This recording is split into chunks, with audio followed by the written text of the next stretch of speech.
Marilah kita memuji Allah Subhanahu wa taala atas segala nikmat yang Allah limpahkan kepada kita, sehingga pada malam yang berbahagia ini kita masih diberikan taufik dan hidayah dan kesehatan oleh Allah dapat berhadir dalam majelis ini dalam rangka mengikuti solat maghrib secara berjamaah, dan sambil menunggu solat Isya maka kita melanjutkan pengajian kita pada malam yang berbahagia ini. Pada pertemuan sebelumnya kita sudah membahas hadis-hadis yang berkaitan dengan sifat ulfah, sifat suhbah dan ukhuwah, yaitu persoalan rasa cinta, rasa mahabbah dalam persaudaraan dan perkawanan. Banyak sekali hadis-hadis Rasulullah yang mendorong kita untuk saling mencintai karena Allah, dan juga bersahabat karena Allah, dan juga kita berperilaku dengan perilaku untuk mencintai sesama mukmin, sesama muslim karena Allah. Pada malam ini kita lanjutkan kembali hadis-hadis tersebut yang dinukilkan oleh Imam Al-Ghazali dalam kitab Ihya Ulumuddin-nya. Bismillahirrahmanirrahim. Wa qala sallallahu alaihi wasallam, sab'atu yudhilluhumullah fi dhillihi yawma la dhilla illa dhilluh, imamun adilun wa syabun nasha'a fi ibadatillah, wa rajulun qalbuhu muta'alliqul bil masjid idza kharaja minhu hatta ya'uda ilaihi, wa rajulani tahabba fillahi ijtama'a ala zalika wa tafarraqa ala, wa rajulun zakarallaha khaliyan fafadal ainahu, wa rajulun da'adhu imra'atun zatu hasabin wa jamalin faqala inni akhafullaha ta'ala, wa rajulun tasaddaqa bi sadaqatin fa akhfaha hatta la ta'lamu shimaluhu ma tunfiqu yaminuhu. Dalam satu hadis Rasulullah sallallahu alaihi wasallam yang di antara lain menyebutkan tentang posisi orang yang mencintai karena Allah, itu disebutkan sab'atun yudhilluhumullah fi dhillihi yauma la dhilla illa dhilluh. Ada 7 golongan manusia yang Allah lindungi pada hari di mana tiada perlindungan selain perlindungan Allah. Pada hari di mana tiada perlindungan Allah pada hari itu, maka ada 7 golongan yang Allah sebutkan berikan perlindungan kepada mereka. Siapakah mereka itu? Yang pertama, imamun adilun, imam yang adil, pemimpin yang adil, pemimpin yang memperlakukan kekuasaannya dengan penuh keadilan. Karena kekuasaan itu bisa bertahan hanya dengan keadilan.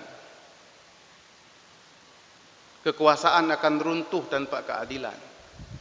Maka imam yang adil tersebut, imam yang memperlakukan, imam yang berlaku adil terhadap kekuasaannya, dalam kekuasaannya itu memperlakukan adil rakyat-rakyatnya, berlaku adil terhadap siapa saja, ya, tidak menggunakan kekuasaan untuk cara-cara yang salah, untuk tujuan-tujuan yang keliru menurut pandangan-pandangan dan standar agama, maka imam tersebut mendapat perlindungan Allah pada hari tiada perlindungan selain perlindungannya. Kenapa imam yang adil ini mendapat perlindungan? Karena kekuasaan itu bisa digunakan untuk apa saja. Kalau dia jahat, kekuasaan tersebut kita pergunakan untuk sesuatu yang jahat. Tapi kalau dia adil, maka kekuasaan tersebut akan bermanfaat bagi semua orang. Dengan kekuasaannya yang adil itu, dia dapat mengeluarkan peraturan-peraturan yang melindungi agama. Ad-dinu aslun, as-sultanu harsun.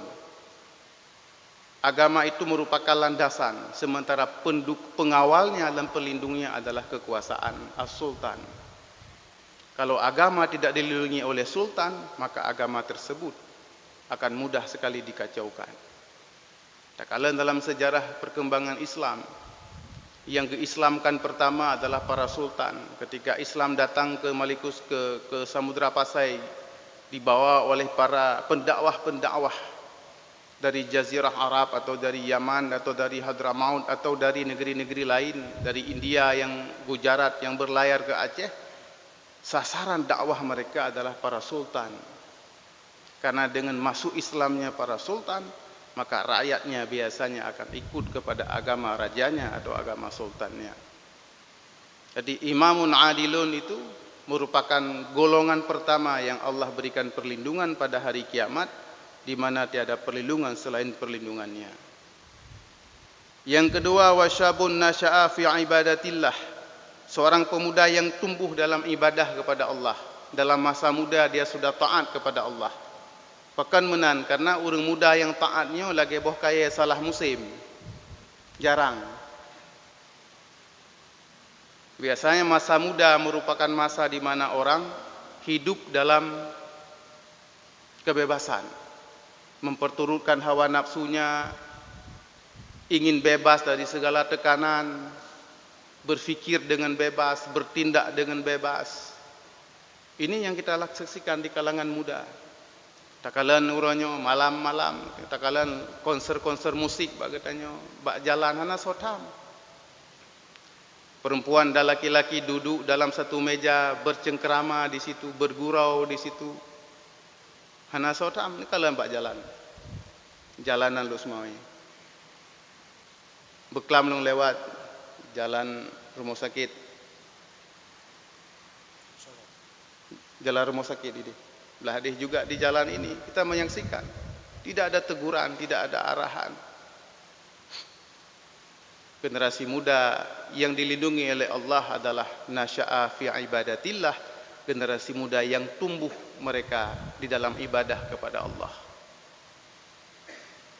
Kita menyaksikan sebaliknya, generasi muda kita hidup jauh daripada nilai-nilai ibadah. Mereka melepaskan kemudaannya dalam hura-hura, dalam permainan-permainan dunia. Duduk di kafe dari leh maghrib sampai dengan tengah malam, menghabiskan waktu di situ.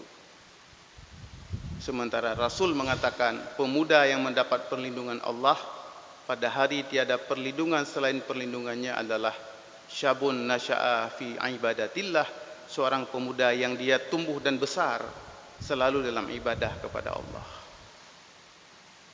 Karenanya boh kaya salah musim kele urang awak. Orang mudanya yang taatnya biasanya tidak banyak jumlahnya. Orang biasa akan taat orang Aceh wateka tuha. Antara. Wateka mulai selesai pensiun, hanalai kegiatan, baru kemudian mulai dekat dengan masjid, dekat dengan menasah, dekat dengan musalla, dekat dengan pengajian. Tapi di masa mudanya mungkin ini agak jauh. Jadi wajar apabila Rasulullah menyebutkan bahawa pemuda yang tumbuh dalam ibadah kepada Allah dari semenjak mudanya, maka pemuda tersebut akan berada dalam perlindungan Allah. Kemudian yang ketiga, warajulun qalbuhu muta'alliqun bil masjid, adalah seorang laki-laki yang hatinya terikat dengan masjid. Hatinya terikat dengan masjid. Idza kharaja, apabila ia keluar dari masjid itu, hatta ya'uda ilaihi, sehingga dia kembali ke masjid itu. Hatinya terikat dengan masjid, rindu untuk kembali ke masjid, rindu untuk salat berjamaah setiap waktu. Selesai salat zuhur dia merindukan salat asar berjamaah. Selesai asar berjamaah dia merindukan maghrib berjamaah. Selesai maghrib berjamaah dia merindukan isya berjamaah. Selesai isya berjamaah dia menunggu malam sehingga dia kembali ke masjid untuk kembali solat berjamaah. Dia merindukan masjid. Pemuda, orang-orang yang merindukan masjid, yang hatinya terikat dengan masjid, bukan terikat dengan kafe, bukan terikat dengan warung kopi. Katanya kami hana rajak bakade kopi tu ro tang ikule urang katanya hana kenang kopi pungot. Hana kenang kopi le orang pungot. Tetapi itu artinya kita terikat dengan muta'alliq, hati kita terikat dengan sesuatu yang tidak disuruh oleh Rasulullah. Dengan sesuatu yang Rasulullah tidak perintahkan, untuk hati kita terikat dengan tempat itu. Terikat dengan pasar, terikat dengan tempat-tempat yang menurut agama bukan tempat yang baik. Malah Rasulullah menyuruh mengikat hati kita dengan masjid.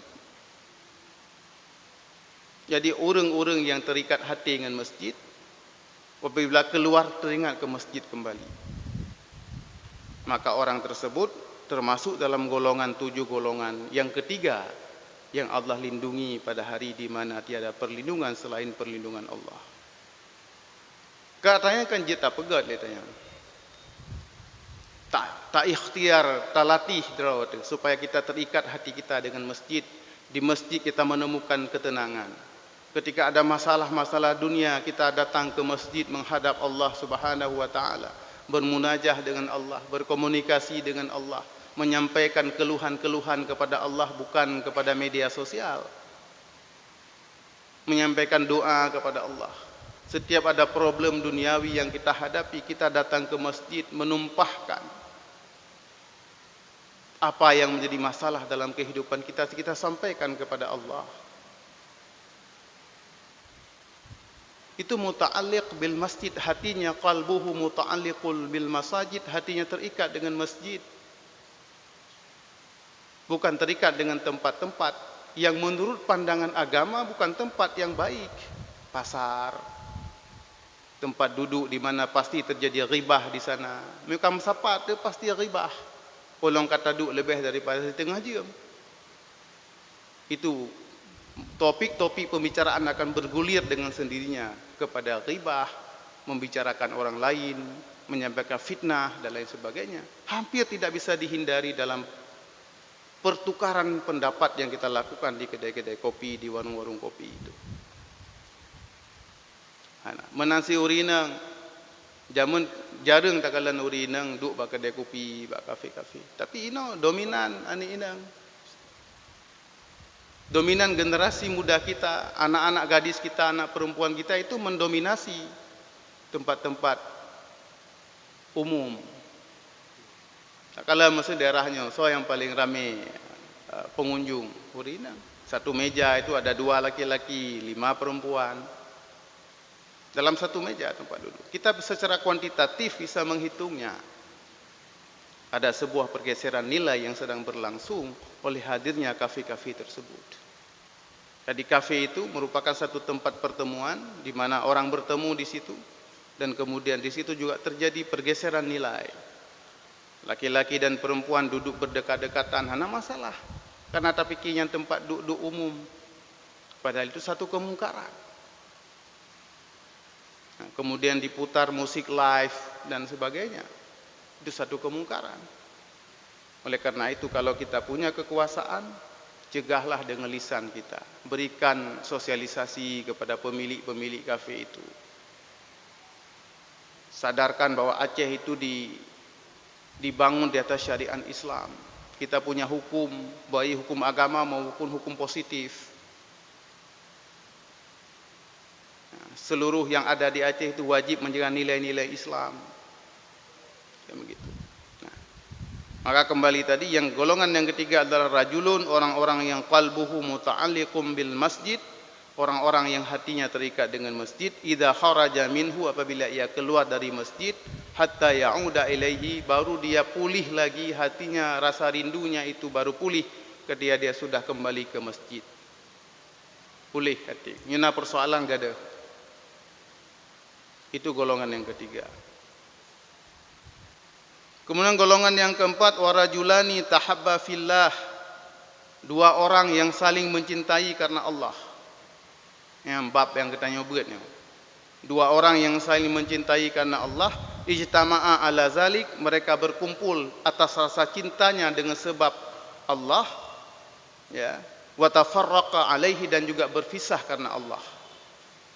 Mereka berkumpul karena Allah, mereka bersama-sama karena Allah, mereka juga berpisah karena Allah.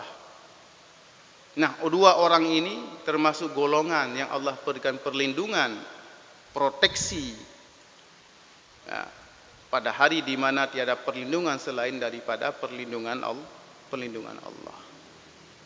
Yang kena pegahin katanya. Kemudian yang kelima, wa rajulun zakarallaha khaliyan fafadat ainahu, seseorang yang berzikir kepada Allah di tengah kesunyian, berzikir ingat kepada Allah di tengah-tengah kesunyian, apakah kesunyian tempat atau kesunyian malam, fafadat ainahu, maka jatuhlah air matanya, tumpahlah air matanya dalam zikirnya kepada Allah. Tanya Hana pernah taklid dalam zikir? Tidak pernah. Mungkin kita merasa begitu terpengaruh oleh zikir-zikir kita, karena kita zikirnya Hana tabah dalam hati kita. Waktu kita berzikir handih keagungan dan kekuasaan Allah, tidak mampu kita resapi, sehingga air mata kita itu tidak akan tumpah. Karena zikir di tengah-tengah kesunyian pun kita tidak mampu melakukan itu, apalagi zikir di tengah-tengah keramaian. Jadi rajulun zakarallah khalian, seorang yang melakukan zikir di tengah-tengah kesunyian, fafadat ainahu, maka tumpahlah dua air matanya. Telah mengingat zikir kepada Allah, karena hatinya terikat dengan Allah, mungkin karena dosa-dosanya, tumpah air matanya. Itulah golongan yang Allah janjikan perlindungan pada hari kiamat. Kemudian yang keenam, warajulun da'atuhu imra'atun zatu hasabin wa jamalin, seorang laki-laki yang digoda oleh seorang perempuan yang berpangkat dan cantik jelita. Seseorang laki-laki yang digoda oleh perempuan yang cantik, orang perempuan terhormat, mungkin cantik, digoda tentu saja untuk melakukan maksiat. Faqala inni akhafullaha ta'ala, laki-laki ini menjawab, sesungguhnya aku takut kepada Allah. Ini kan godaan pura-pura, serius. Godaan serius dilakukan oleh perempuan yang disukai oleh banyak laki-laki, diimpikan oleh banyak orang. Perempuan ini menggoda seseorang laki-laki itu, dan laki-laki itu mampu bertahan dari godaan tersebut dan mengatakan, inni akhafullaha ta'ala, sesungguhnya aku takut kepada Allah. Nah, laki-laki ini akan Allah berikan perlindungan pada hari di mana tiada perlindungan selain perlindungan Allah. Yang tahu ko mesti katanya digoda oleh perempuan yang memang diimpikan oleh banyak laki-laki karena kejelitaannya, karena posisinya, kebangsawanannya, mungkin galak katanya tetakalan, tetapi dia mampu mempertahankan dirinya dari godaan tersebut karena dia takut kepada Allah. Maka laki-laki ini masuk dalam golongan orang yang Allah berikan perlindungan pada hari di mana tiada perlindungan selain perlindungan Allah. Kemudian yang ketujuh, warajulun tasaddaqa bisadaqatin fa akhfaha, seseorang yang bersedekah dengan satu sedekah, fa akhfaha, dia menyembunyikan sedekah itu, hatta la ta'lamu shimaluhu ma tunfiqu yaminuhu, sehingga tangan kanannya itu, tangan kirinya itu tidak tahu apa yang dia sedekahkan dari tangan kanannya. Jadi tangan kiri tidak tahu bahwa tangan kanannya sudah bersedekah. Orang yang menyembunyikan sedekahnya, sehingga jangankan orang lain, kira-kira tamsilannya adalah tangan kanannya pun, tangan kirinya pun tidak tahu bahwa tangan kanannya telah memberikan sedekah. Ini super ikhlas. Maka golongan yang 7 golongan ini, kata Rasulullah, itu mendapat perlindungan dari Allah pada hari tiada perlindungan selain perlindungan Allah. Yang menjadi maksud utama di sini adalah membahas tentang ada 2 orang yang bersaudara karena Allah, bertemu karena Allah, bersatu karena Allah, dan berpisah karena Allah. Itu diberikan keistimewaan oleh Allah, yaitu mereka itu akan mendapat perlindungan dan posisi khusus dari Allah Subhanahu wa taala pada hari di mana tiada perlindungan selain perlindungannya. Yang kedua, Wa qala sallallahu alaihi wasallam, dan bersabda Nabi sallallahu alaihi wasallam,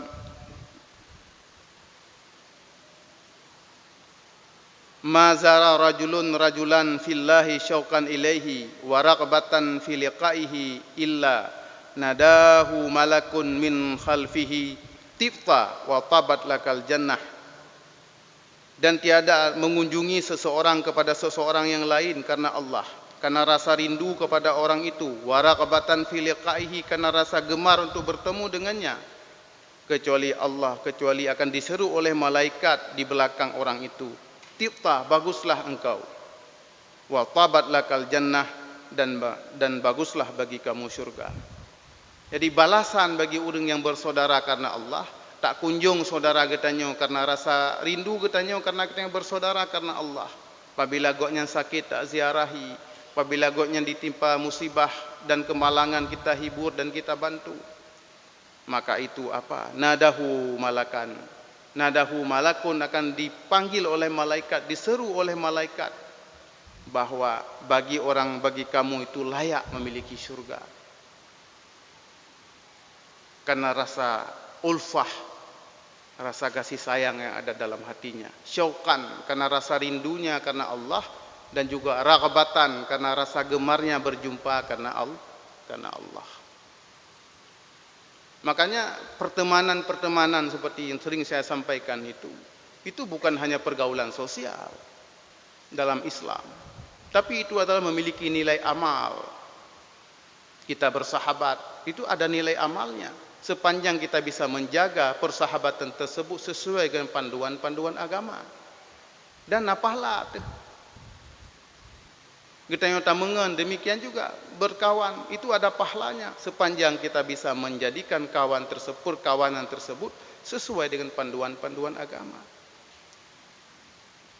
Tetapi apabila kita terjebak dalam persahabatan dan perkawanan yang membuat kita jauh dari agama, jauh dari Allah Subhanahu wa taala, maka perkawanan tersebut tidak ada nilai selain daripada kerugian-kerugian. Dan bahkan dalam hadis lain disebutkan itu merupakan musuh kita.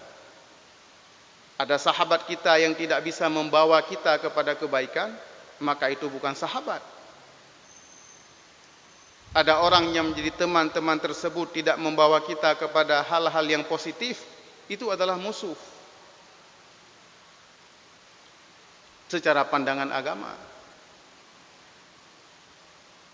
Nah, oleh karena itu, berdasarkan kepada kajian-kajian ini, maka marilah kita mempersahabati, bersahabat, bergaul, mencari kawan-kawan kita itu, kawan-kawan yang bisa mendorong kita dekat kepada Allah, dekat dengan masjid, dekat dengan majelis ta'lim, dekat dengan kebaikan-kebaikan. Demikian beberapa pengantar pengajian kita pada malam yang berbahagia ini. Semoga ada manfaatnya kepada kita semua.